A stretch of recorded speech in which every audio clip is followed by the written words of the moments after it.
திருக்குறள் அறத்துப்பால் அடக்கமுடைமை. குறள் 121. அடக்கம் அமரருள் உய்க்கும், அடங்காமை ஆறிருள் உய்த்துவிடும்.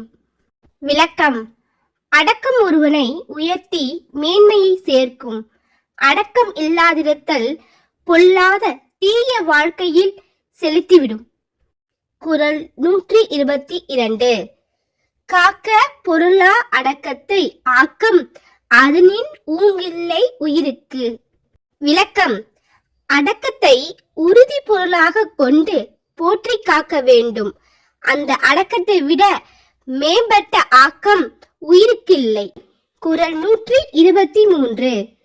செறிவறிந்து சீர்மை பயக்கும், அறிவறிந்தாற்றின் அடங்கப் பெறின். விளக்கம்: அறிய வேண்டியவற்றை அறிந்து நல்வழியில் அடங்கி ஒழுகப் பெற்றால் அந்த அடக்கம் நல்லோரால் அறியப்பட்டு மேன்மை பயக்கும். குறள் 124.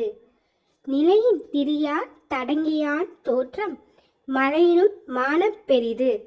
விளக்கம்: தன் நிலையிலிருந்து மாறுபடாமல் அடங்கி ஒழுகுனுடைய உயர்வு மலையின் உயர்வை விட மிக பெரியதாகும். குறள் 125. எல்லாருக்கும் நன்றாம் பணிதல், அவருள்ளும் செல்வர்க்கே செல்வம் தகைத்து. விளக்கம்: பணிவுடையவராக ஒழுகுதல் பொதுவாக எல்லோருக்கும் நல்லதாகும்.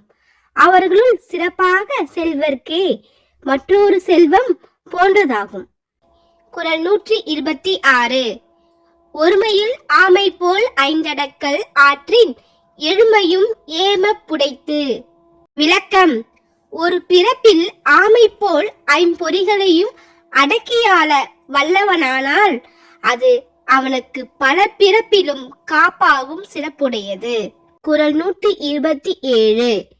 யாகாவர் ஆயினும் நாக்காக்க, காவாக்க சோகாப்ப சொல்லொழுக்கப்பட்டு. விளக்கம்: காக்க வேண்டியவற்றுள் எவற்றை காக்காவிட்டாலும் நாவையாறு காக்க வேண்டும். காக்க தவறினால் சொற்குற்றத்தில் அகப்பட்டு துன்புறுவர். குறள் 128. ஒன்றான தீச்சொல் பொற்பயன் உண்டாயின் நன்றாகாதாகிவிடும்.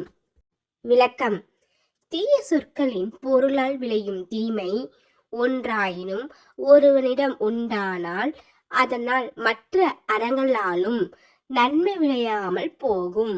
குறள் 129. தீயினார் சுட்ட புண் உள்ளாரும் ஆறாதே, நாவினார் சுட்ட வடு.